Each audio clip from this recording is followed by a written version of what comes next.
Constructing your life is about much more than just building a bank account. Each week, join real estate entrepreneur and mindset coach Austin Linney as he interviews guests who are constructing their dream lives and impacting the world around them on a daily basis.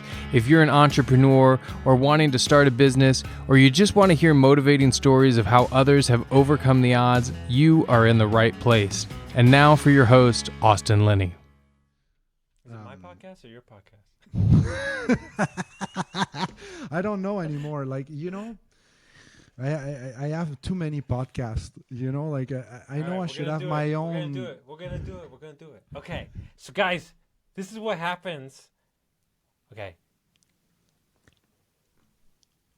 I don't even.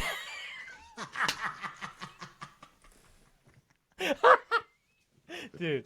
Okay. Watch out. Stand by, everybody. Okay, stand by, everybody. Okay, dude, you ready? 3, you gotta leave that in. 2, 1. Okay, construct your.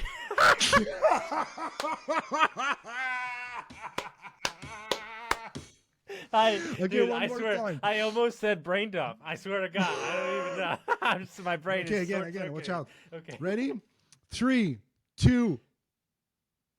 Okay, so my name is Austin Linney, and this is the Construct Your Life podcast. Guys, you have to leave that in because of course I will leave that in. You know what's interesting? At the end of Omar's podcast yesterday, I told him 3 jokes, and we almost fell out of our chair, right?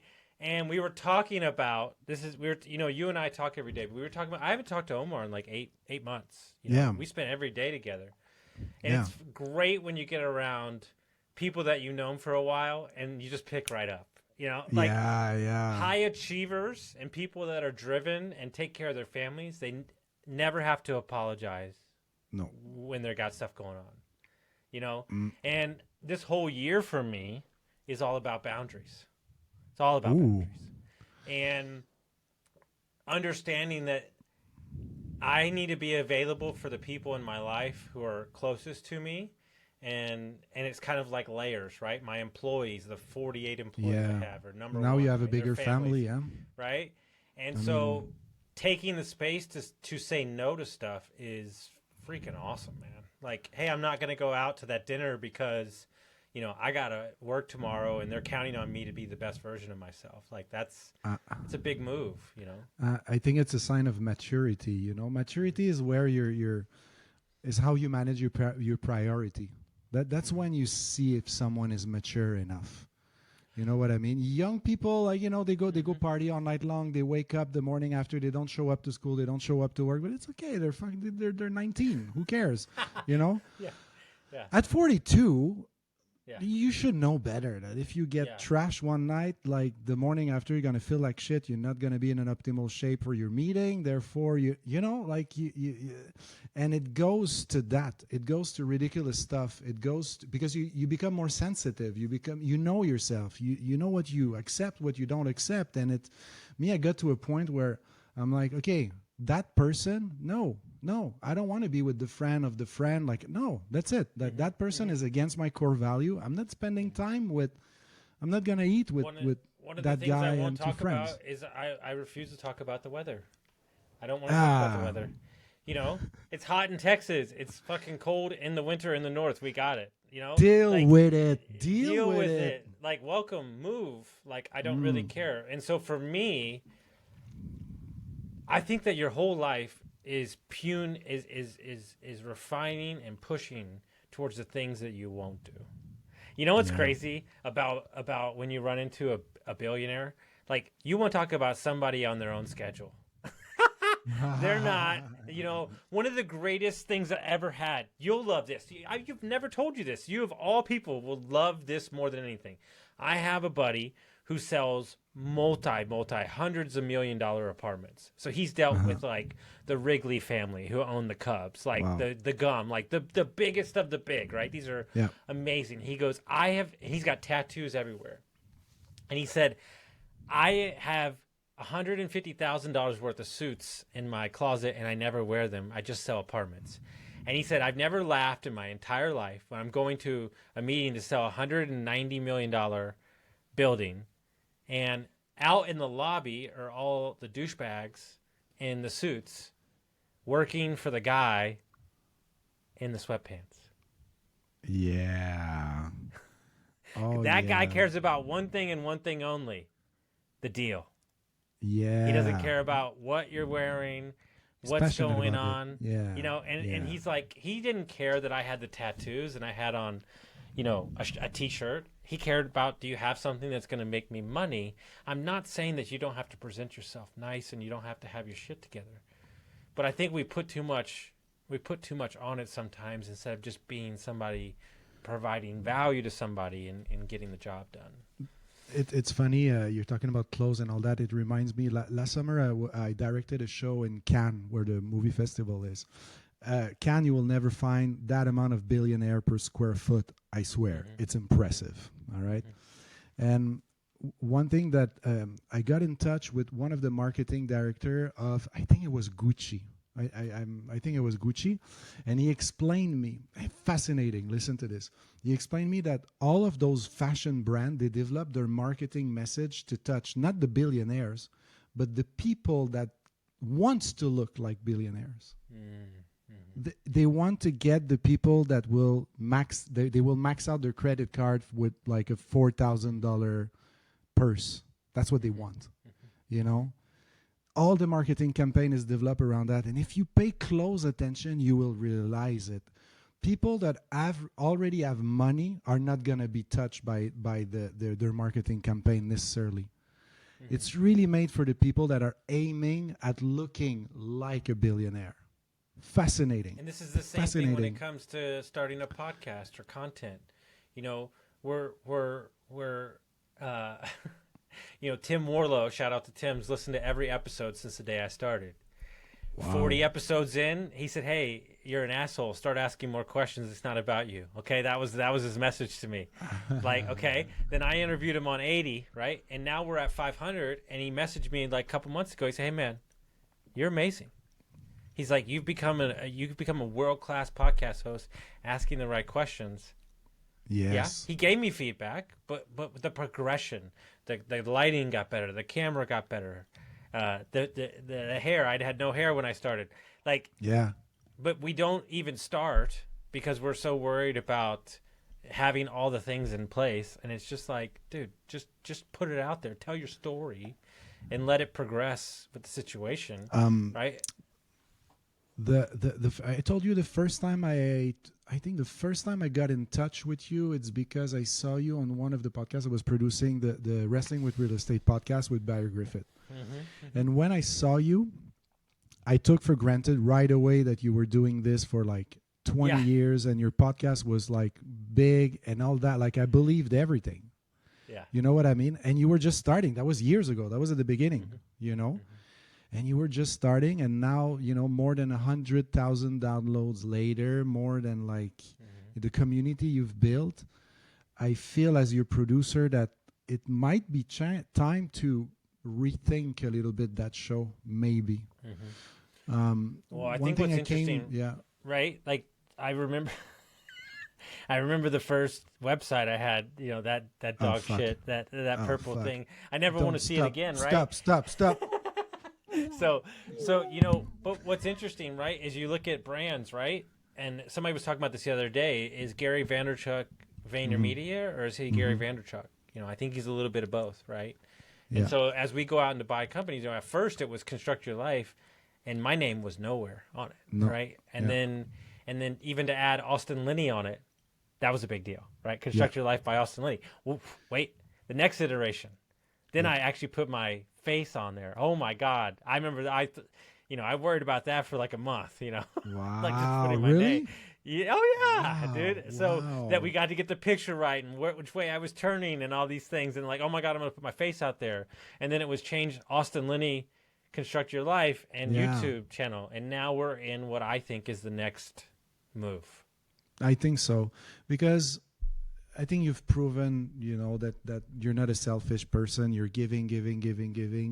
But at the end of the day, what I came to realize listening and editing all of your episodes and seeing all of the content that you put out there, I see every second of it. I came to the realization that construct your life is your tagline. It's the mission of the podcast. You give tools to people so they can construct or reconstruct their life, or destroy it and start from scratch. I don't care. You know what I mean? Like, but it's sort of the mission, right? Because at the end of the day, it's Austin Linney. It's your experience, because people identify to you. And believe me, like I've worked with many people that know you. I know your clients. You know, like I've talked to a fair amount of your clients. Like I understand the mechanic that they have. You inspire them. And I think you started for your lack of self-confidence. You started and you were hidden behind your brand, behind the logo, right? Construct your life. And now I think it's time to, to be you, to be fully you and assume it. And it's not narcissistic. It's not selfish at all. But I think you're at the point now that you have enough track record that you can, be on your own. Like I think we should definitely rethink the branding of your show. We should even reconsider the name. Not changing the concept necessarily, because the people, that's what they want. They want that conversation. They like your take, your perspective on things. They like the fact that you're a 2x4 between the eye. This is ridiculous. Even too much sometimes.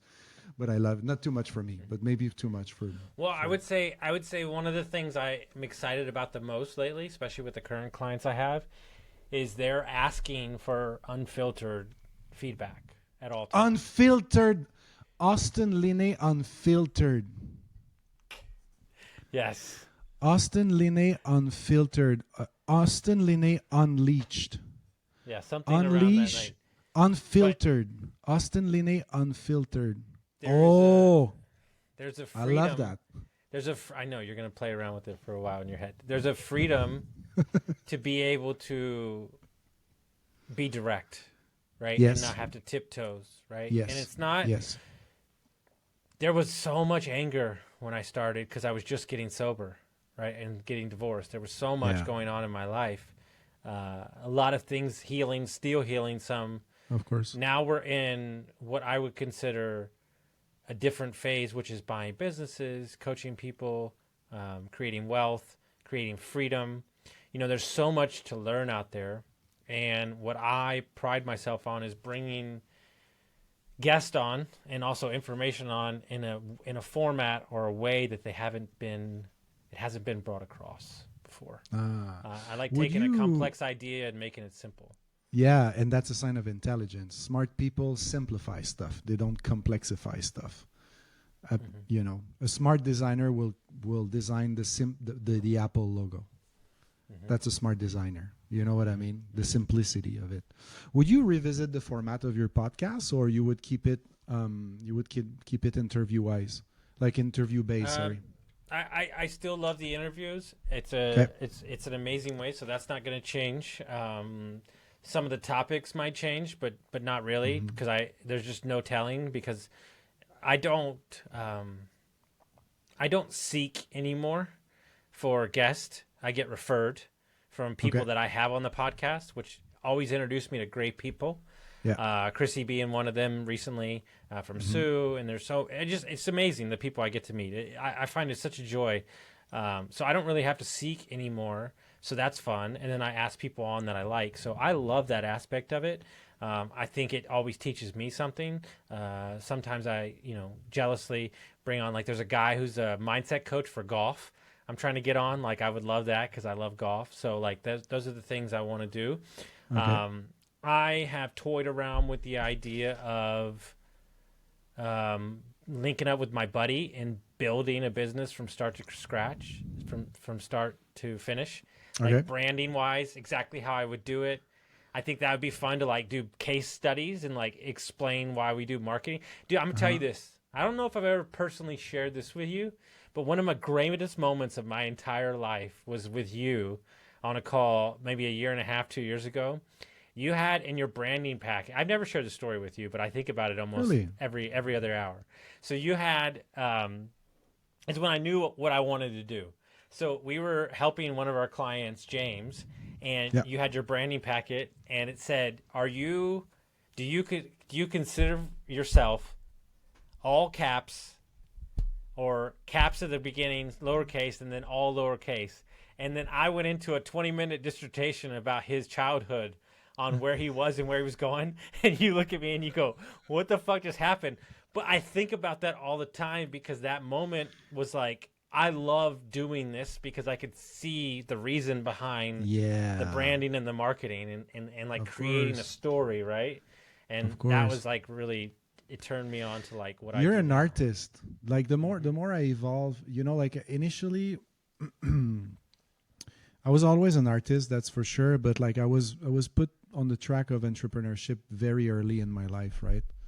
And there's something I find similar between artist and entrepreneur. Those two are creators, and to create you need sensitivity. You need to be aware of the you need to be receptive to the world, right? And in marketing it's super important because marketing is about gut feeling. There's no such thing as a brand, there's no such thing as a product. There's only the gut feeling you have towards that said product branded in a certain way. It's a gut feeling thing. And if you know how to listen to that gut feeling with time and experience, and you become a weapon of massive destruction for your clients because you understand them. Not only you understand intellectually, but you feel them. Well, one of the things that I'm chewing on and kind of creating right now for the employees and then my clients is this question that answers don't matter. Okay, and stick with me. The only thing that actually exists in the world to get you where you need to go is the right question. Yes, absolutely. And with the right question, the answers become moot because the answers are created by your mind. Exactly. So we've been together we've worked together in marketing and all that. So we've seen clients together. You observe. I never say anything about myself in a meeting. I just ask question. I don't advise anything. I ask question, and through the way I ask the question, the client find his or her own solution. Yeah. And I just put gasoline on that. So now what I want to do is I want to do your exercise, but for me, and I'm going to do it for myself right now. All right. And I'm going to talk about my brand. Okay. So when I started the podcast, I was all caps, right? But I was false, all caps in my name. It was bravado. Fake it until you make it. Fake it till you make it. Okay. Then as I worked on myself and did personal healing and got sober, I became, all lowercase. And that is because I didn't love myself truly when I got sober, right? So that was the healing, learning. Then I became caps in the front, lowercase in the name, right? So that's who I'm living now. But what I'm doing now is I'm going back even farther and stepping away from the letters altogether. And this is more about wealth creation. Other people are getting highlighted, right? And there's never been a more... Omar has the greatest saying in the world about life. He's like, there's only two solutions that exist.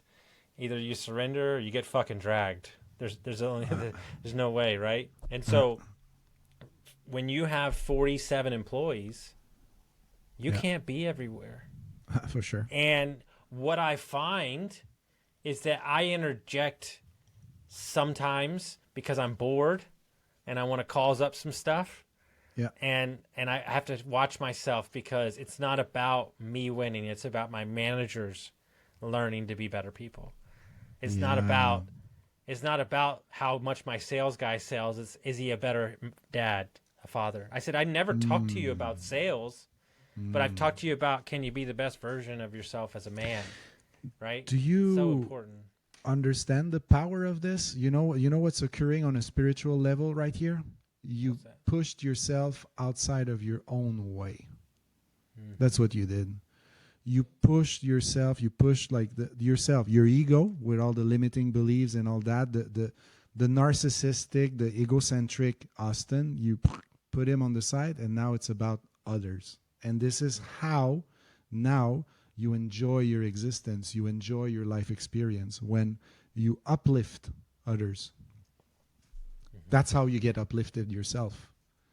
Because I see it, because I share my small wins with you, you know, and I know it's cheering you up, you know. I know I'm not changing your day and all that, but I know it's impacting you. Oh yeah, I'm happy for Mark. That's cool, you know.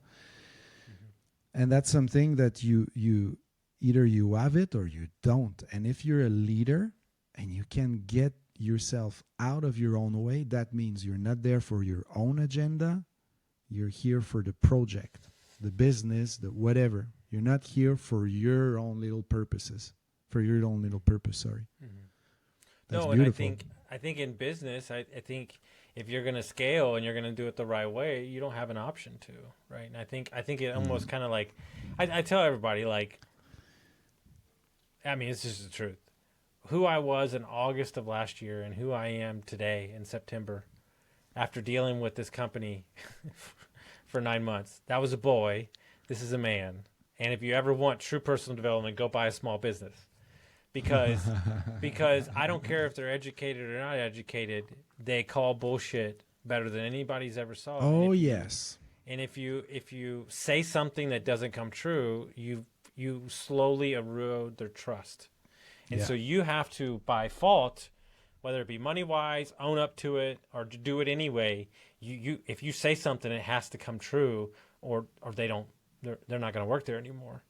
And so it really allows you, or it forces you to have a clear thought and clarity on where you're going. You can't just randomly throw stuff out there. It's a whole different can of worms. No, for sure. You have a huge family to carry now.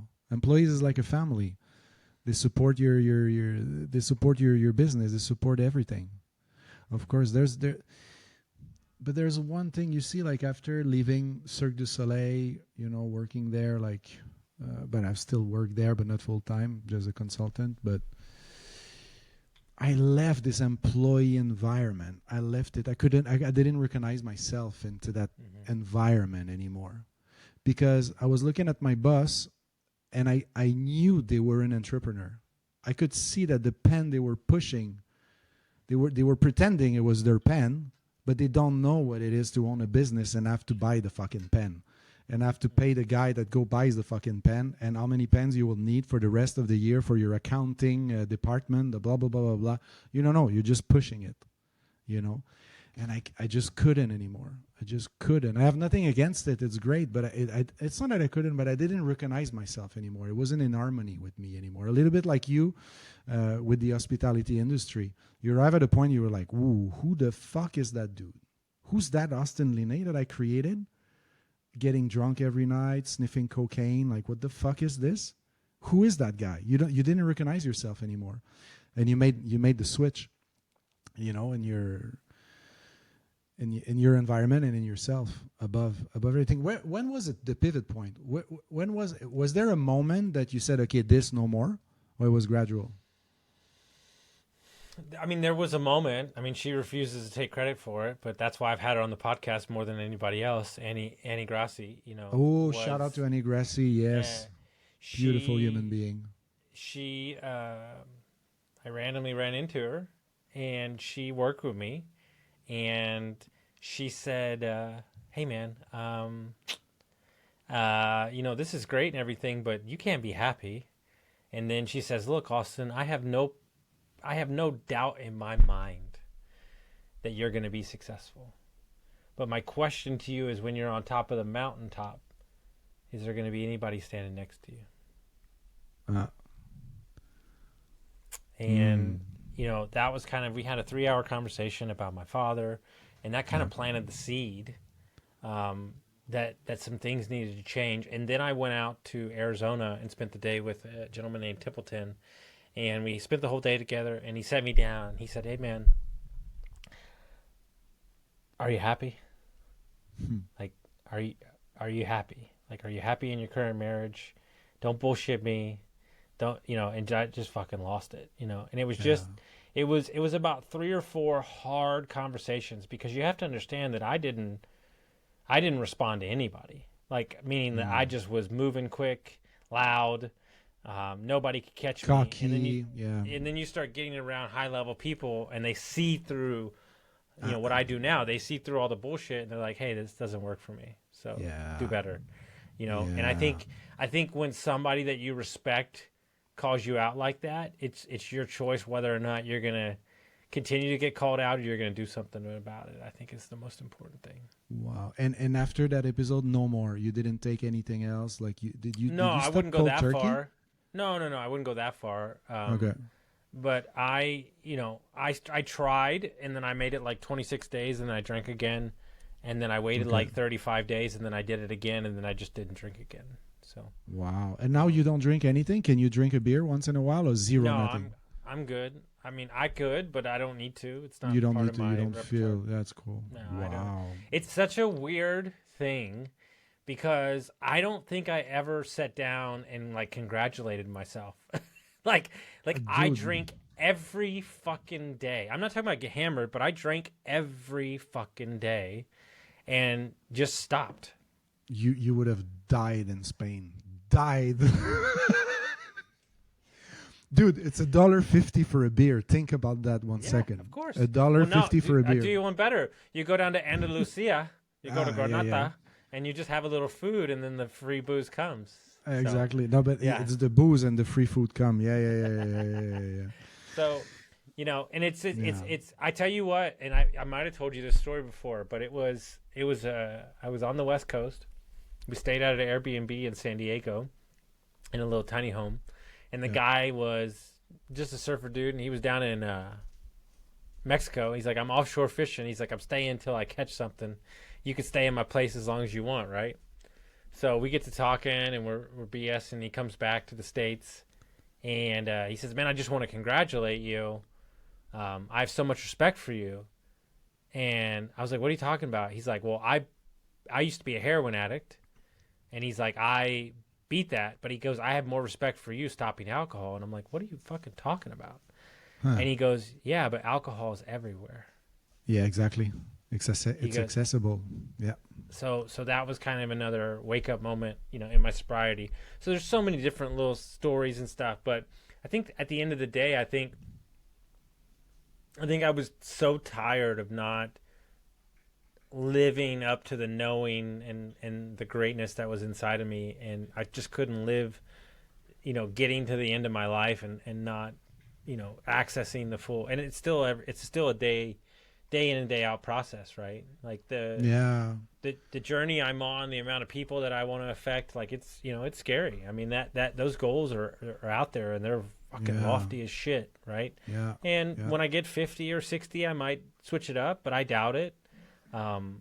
But I've succumbed and got comfortable with the seasons of my life. When I entered 40, I told Cassie that I needed 10 years to get it out of my system.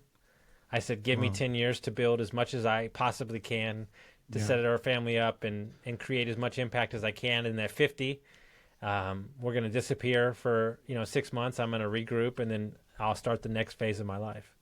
Ah, beautiful. And that might still be intense, but it might be 2 days a week instead of 4 or 5 days a week. Yeah. That's beautiful. It's great that you can live with your gift, because you truly have a gift to wake up people. Because you did it with me. I told you the story. I never told the audience, so I'm going to tell them. You asked me, I think it was more than a year ago. You asked me, Mark, I was feeling like a little off, and I was like burning out in a project in France and shit like that. And you were like, hey, let's jump on a call. All right, cool. We jump on a call. And you asked me, okay, so where you want to go with your business, where you want to go with your life, and then you asked me, okay, what is the single thing that is preventing you from going where you want to go? And in my head, I thought spontaneously my wife. But at that moment, I wasn't ready to accept that thought. I was like, oh no, I might be wrong. So I bullshitted an answer to you. Maybe you didn't believe me. Maybe you believe me. I don't care. But that stayed forever. And I'm divorced now. More than a year after, I'm divorced. Beautiful divorce. It's a beautiful relationship, all in harmony. Everything is great. We just arrived at a moment where we both felt that we didn't help each other to grow anymore. So therefore, we love each other enough to let us go type of thing. Yeah. But there's no war, there's no fighting, there's no nothing. There's, you know, it's still in harmony, but there's no love as a couple anymore. And now for the first time, you know, because it's pretty recent, I feel empowered now. Like I feel, and it's nothing against my ex-wife Maria, nothing against her. She's a wonderful human being. Like she's my best friend ever. She will always be my best friend, you know. But we had to make that move, and you're the one that started this thought process, and I'm so grateful for that. So grateful. And you never gave me advice. You never tell me what to do. You ask the right question at the right time. That's a real life coach. Thank you. And similar situation, client, we get on the first call, and 10 minutes into the call, I go, "You need to leave your wife." And he goes, "Are you out of your fucking mind?" He goes, "We have 3 kids." Like, he literally tells me, he's so mad at me. He's like, "Let's focus on my sobriety." I'm like, okay, fine. Whatever you want to do.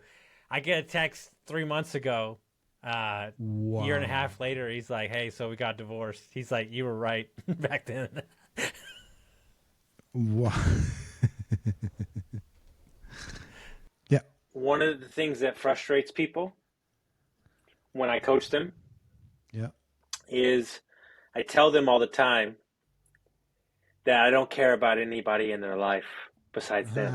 And it really that is violent. It is very fucked up, right? Because I don't care about their kids, I don't care about their husband, because I'm not coaching them. I need to be in a silo with you, and you are my only concern right now. And whatever comes up from that, I can't do anything about it because that's not my concern. So I had a client, this is real life. I had a client tell me, "Hey, stop programming me to leave my job and leave my wife." And I said, "I think you need to read that text again. I'm not programming shit." I said, "The fact that you're waking up and you're sober now is on you." I said, "What happens from there is up to you. Read it again. Don't text me that again." Because that's the violent nature of the work we do. We're unopening things that have been closed off to you for so long. And the only way to do that is for you and I to live in a silo and focus on you and you alone. Because I can't get to the core of what you truly need if I'm concerned what your husband's going to think, what your spouse is going to think, your brother, your cousin, your mother. I can't do that. It doesn't fucking matter. Because and anyway, it's a limiting belief, man. It is a limiting belief. What is my wife gonna think? Dude, I spent 15 years in an open relationship, man. Like, I don't know anything about jealousy or anything. Like, I don't have that feeling. And I see couple that live in constant jealousy, in constant restraint. I'm not saying that open relationship is good and everybody should do it. It's not for everyone, okay? But they live with that pressure that, like, their partner is, like, plucking them from being themselves. Like, I remember, like, when I wanted to fuck off to India, I was on my computer. I turned my head like this. I said, "Maria, I would like to fuck off to India." She turns around. She said, "When?" "Well, I was thinking next month." "Oh, that's cool. Then you should buy your plane ticket now." "How long you want to go?" "Well, 2 months and a half." "Oh, that's great, man. We have 2 children." And she's not a housewife. She's a freaking rebel. You know what I mean? Like, freedom, and people live with that. They grow up with their limiting belief of what a couple should be, what a relationship should be, and they're always in the outside. They always think they're living for their partner. They're not living for themselves. And living for yourself has nothing selfish. In an airplane, the famous example, in an airplane when the little oxygen mask go down, what do you need to do? To put it to your child first? Well, no. You need to put it to yourself first, and then you help others. Take care of yourself first, then you become a better partner. You know what I mean? The only thing that your kids, that your spouse, your brother, your sister need is for you to walk in your truths. And if you're not doing that, or they have a problem with that, then, like, here's a weird example, but all the same. For any partner out there, spouse, that's not happy about you getting sober, we got some work to do. Oh, fuck. Any friend, So any friend, like, what the fuck are we even talking about? Coworker. And this is real life. I'm like, what the fuck are you talking about? Dude. Like, what are you're upset because I'm I want to get healthy. What the fuck? What are we even talking about? And that shows, it starts, when that happens and your head starts clearing, you go, there's some instances in the past that don't seem right, uh, and understand that's their behavior like that is only a reflection on how they feel inside, because you yes. can't leave them, right? Because that, no, no, no, no, no, right? And I think what this is a real conversation with Cassie, right? Cassie, um, childhood, was raised by her grandmother in the foster care system. Mom, just met her dad a year ago. Mom on drugs her whole life. She goes, Austin, there is something amazing for me that I don't have parents. It's a little bit of a joy because I don't have any traditions or other people's opinions on Oh, top of me. yeah. Oh, yeah. Oh, yeah. Absolutely. There's a downside to come with parents, of course, because you carry their shit around. unless Yeah. unless you wake up to that shit, unless you become aware. There's one thing that radically changed when I had kids, man. I my perspective on my own parents changed radically. Mm-hmm. Radically. Like, because I understood. I was like, before I was mad a little bit like a teenager type of thing. Mm-hmm. I was keeping some resentment. Mm-hmm. But then when I got my kid, I was like, oh, okay, they were changing my diapers. They were waking Yeah, up all night for me. Oh, they were driving me everywhere. Oh, like dude, maybe I can forgive them. dude, this is a true story. First week into running this business, I called my father and I go, "You're a fucking psychopath." I said, "You did this shit for 46 years and you raised a family." I go, "All the respect in the world. I apologize for everything. God bless you." Oh wow! Hey, your dad was an entrepreneur as well. My dad was sold his business. He was a dentist for 46 years. Oh wow! Yeah. Okay. Wow. Okay, so that's where you got it. My dad is a businessman as well.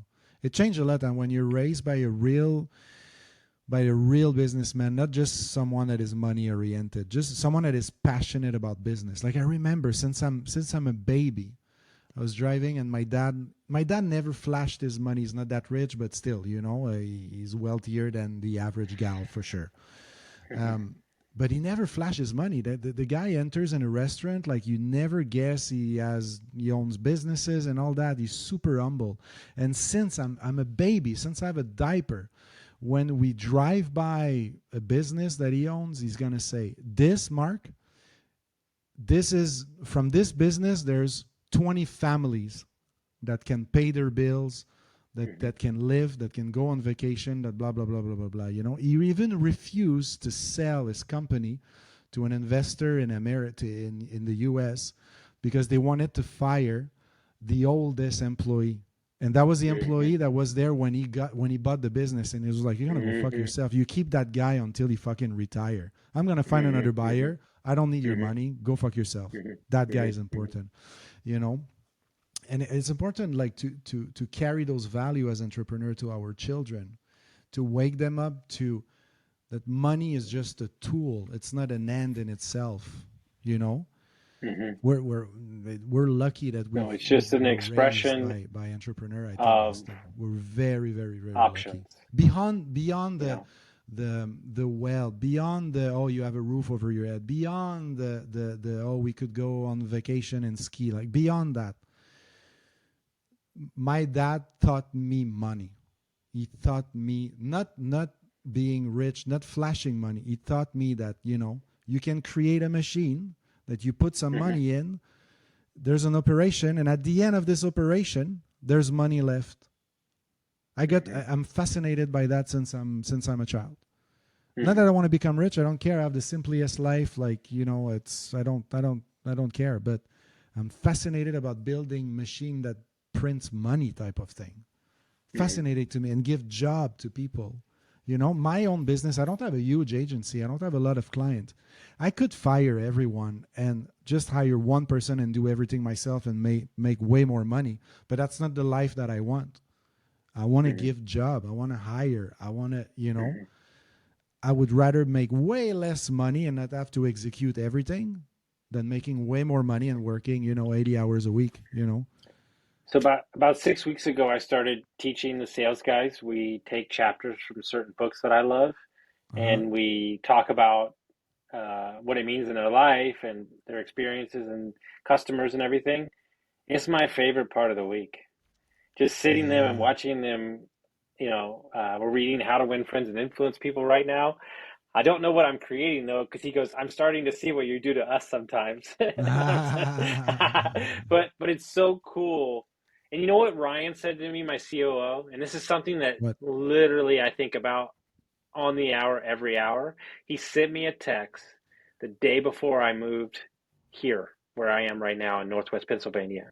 Yeah. He had started the same week. All right. He had 7 other offers.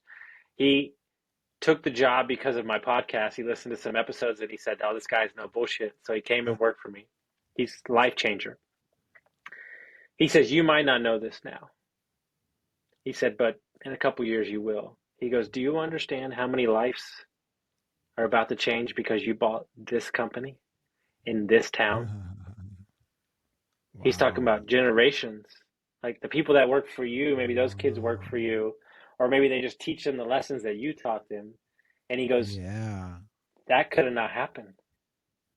And he goes, Uh, think about all the lives that are going to change just from you buying this business in this town.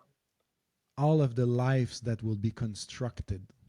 There you Telling you, go. you Boom. construct life. That's your mission. It's not the title of the podcast. It's your mission. It's the tagline. We're leaving on Cool. that. Yes, Yeah, sir. if they want to find you or they want to track you down, how would they do that, Mark? They can see the show notes. There's a Yeah. they can see in the show notes. If not, podcastproducer.com. Easy to remember. Guys, if you got this episode, I really hope you keep in the first part because I've never laughed so hard in my entire life. So we're gonna, we might. The worst But beginning of and when you nailed it, you sounded so like no, they construct your life podcast. oh, guys, get friends that talk shit to you and make fun of you. It's the best. Guys, if you got some value from this episode, send it to a friend, and we'll see you next time.